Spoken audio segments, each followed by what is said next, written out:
Thanks and welcome to join me on the 6:15. I'm Kejang Henry Atimbi. Let's begin with our top stories.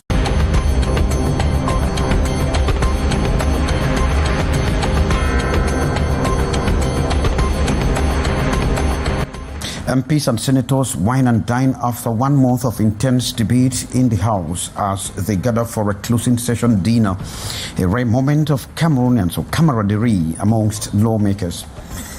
And a high-profile anti-corruption mission descended into tense atmosphere in the southwest region after key local officials failed to attend.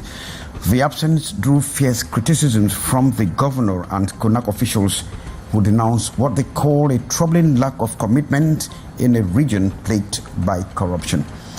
And persons with disabilities in Cameroon are renewing calls for stronger political inclusion, insisting they remain sidelined from key decision-making platforms faced by Canal, tous, international.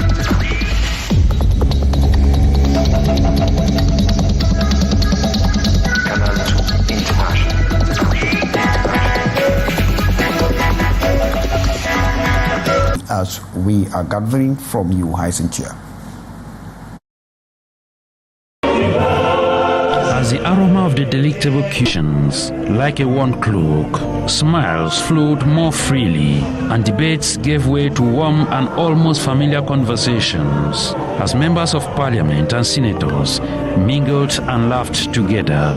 On December 2nd, 2025, the carefully crafted break allowed faces to relax, seats to be mixed, and ties sometimes strained by the intensity of the session to be naturally rekindled, weaving a tapestry of relaxation and shared purpose, as a reminder that beyond the inevitable verbal confrontations and political posturing, the Republic also needs moments of cohesion, unity, and shared humanity.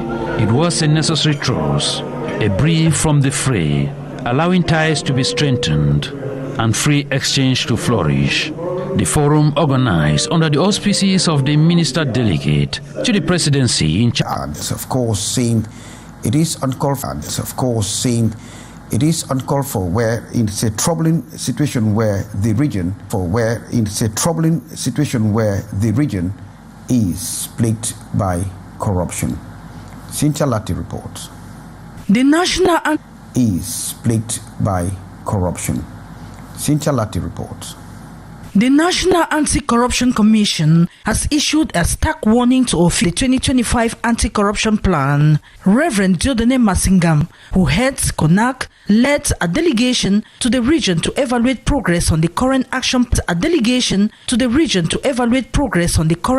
plan and lay the foundations for the 2026 program. But the atmosphere quickly shifted when Governor Felix Ngelengele discovered that a number of expected divisional heads had sent representatives instead of attending in person. Visibly frustrated, the governor questioned the region's readiness attending in person.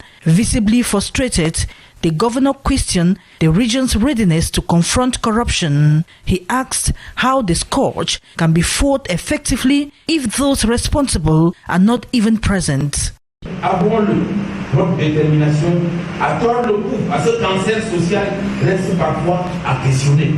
For the governor, CONAC's presence offered a rare chance to assess face-to-face what he described as a social cancer undermining development efforts. Last year, CONAC flagged 54 individuals and public institutions in the South region, resulting in investigations, referrals to the judiciary, and public awareness through its legal clinic. But despite these interventions, the region continues to post poor results. Le Sud n'a jamais atteint la moyenne de 50 sur 100. Tous les secteurs sont gangrénés. The South region has implemented less than half of its anti-corruption commitments for the 4 consecutive years, a figure Reverend Dieudonné Massingam described as deeply worrying. As work begins on the 2026 roadmap, both officials insisted that accountability can no longer be delayed. They warned that the fight against corruption is not a bureaucratic exercise, but a decisive battle for the region's stability and future. Well, sorry for that mix-up. The report is from the South region and North Southwest region. And of course, that was Ambo Gladys Diban reporting. Now, a mock crisis management drill dubbed Crossover 2 has taken place at the Yaoundé Nsimale International Airport, organized by the Cameroon Civil Aviation Authority. So it's aimed to test the airport's readiness to avert security threats and define emergency intervention plan in case of any unforeseen. A look of the high tense moment with our reporter Ati Bonaventure. A frightful scene of high drama and chaos unfolds at a few minutes past 9 a.m. at the Yaoundé Nsimale Airport. Approximately 30 airport staff members stormed the main hall holding placards and chanting "Enough is enough." The workers were protesting working conditions, demanding a 24/7 cafeteria and changes to their badge renewal requirements. As law enforcement attempted to contain the unrest, a physical confrontation broke out. Luggage was overturned and the airport hall descended into a state of panic.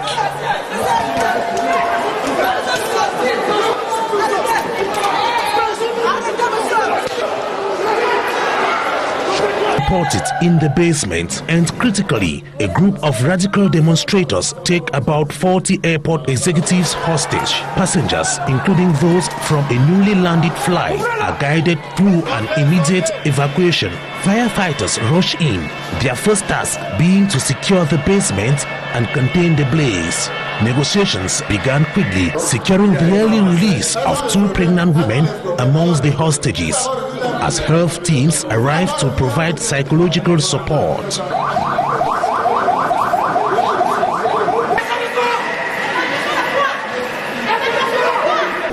The Police Special Operations Group, the GSO, then moved in, methodically progressing through the corridors. The forces swiftly neutralized the assailants and liberated the remaining hostages, all reported to be unharmed.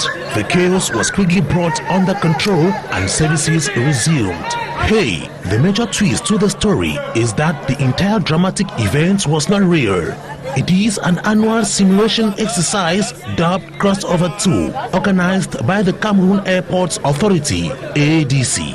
The drill was designed to test the readiness of emergency teams and validate the airport's crisis response plan. The governor of the Central Region, while supervising the exercise, congratulated the teams on the effective mobilization for a successful exercise.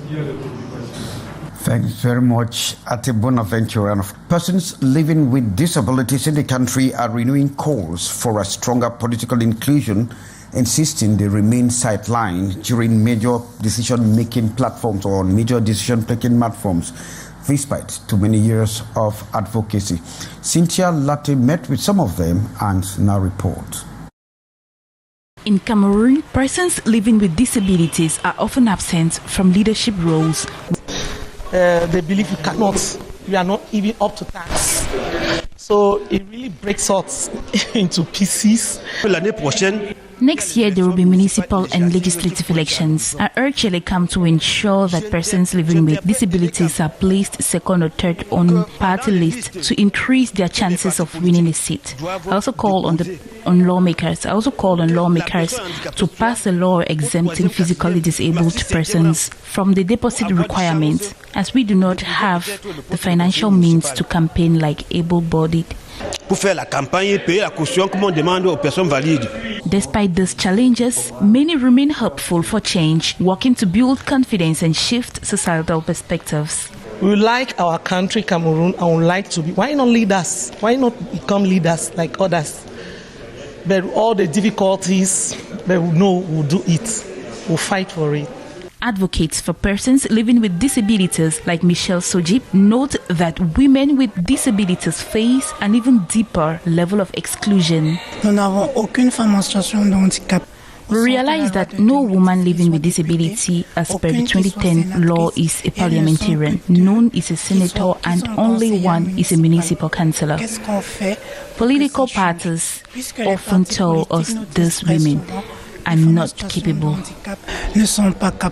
As the world marked the International Day of Persons with Disabilities on December 3, SOCIETE stressed that involving persons with disabilities from a young age is the path to meaningful inclusion. Through her initiative, Her Too, Breaking Barriers, Building Bridges, she hopes to foster greater participation and visibility.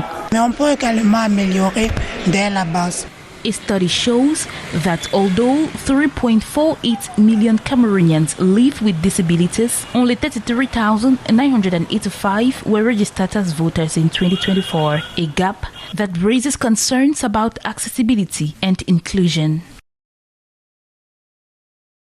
These persons living with disabilities equally complain that they need equal access to public buildings and other public spaces, as they are not designed or adaptable for them to access. Once more, Cynthia Lati.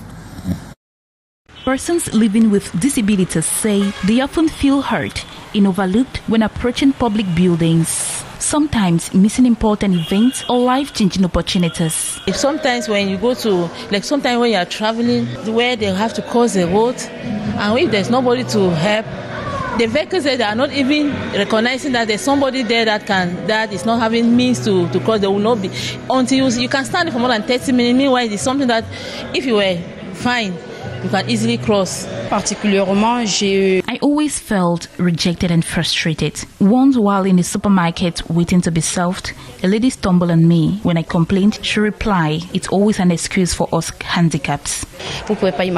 Transportation also highlights their exclusion, with roads and infrastructure often poorly adapted to their needs. The government emphasizes ongoing efforts to improve inclusion, particularly for women. In the nearest future, we will see more improvements.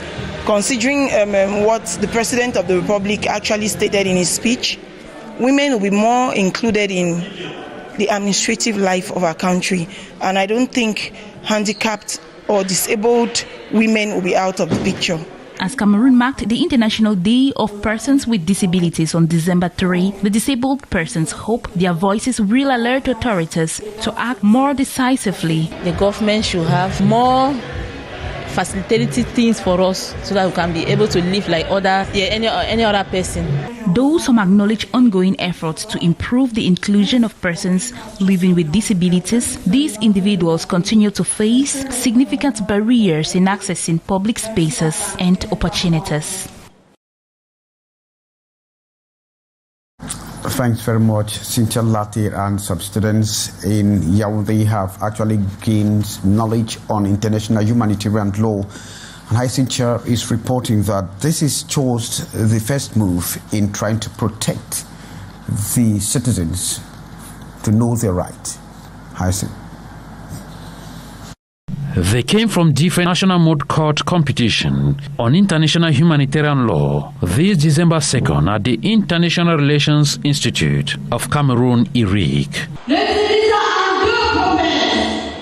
The initiative is geared towards boosting the capacities of young students to ensure global efficiency. Is to make sure that young students from different institutions, university institutes, are able to discuss about the international law, the better it is for the future. In today's world, there's the many conflicts ongoing, and we have this responsibility, both the ICRC and the different university and institutions and countries in the world, to make sure that IHL, International Humanitarian Law, is not forgotten. The competition lauded by school authorities as a gateway to merge theory and practice.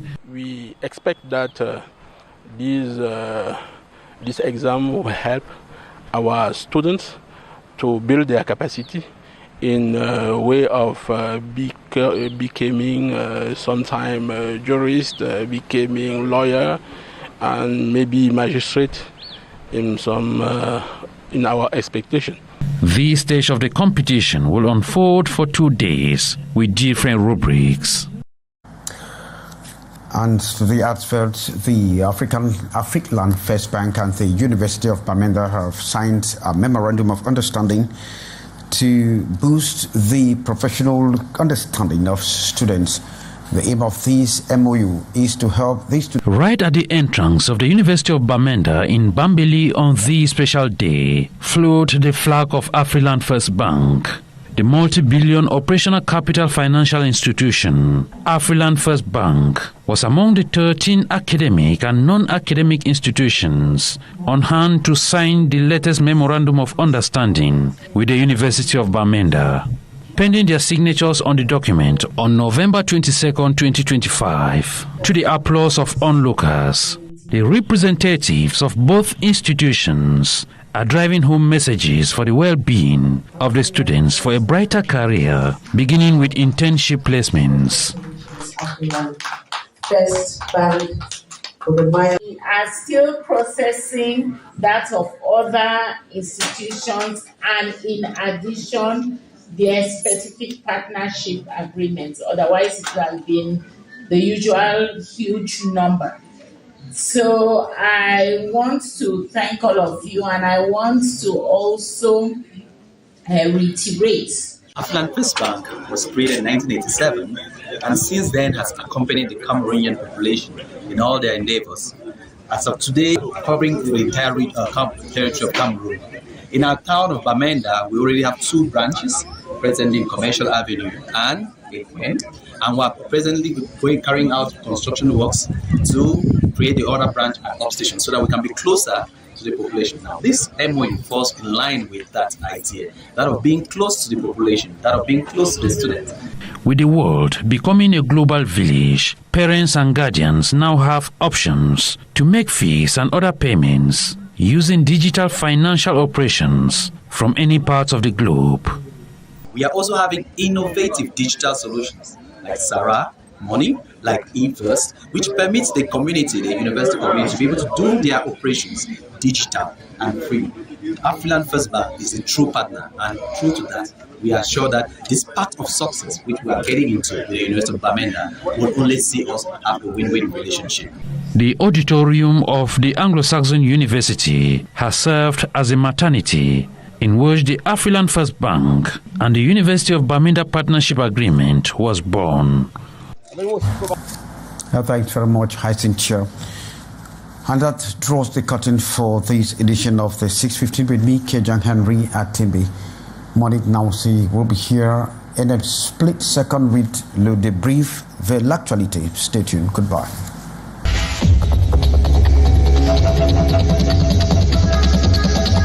Canal International.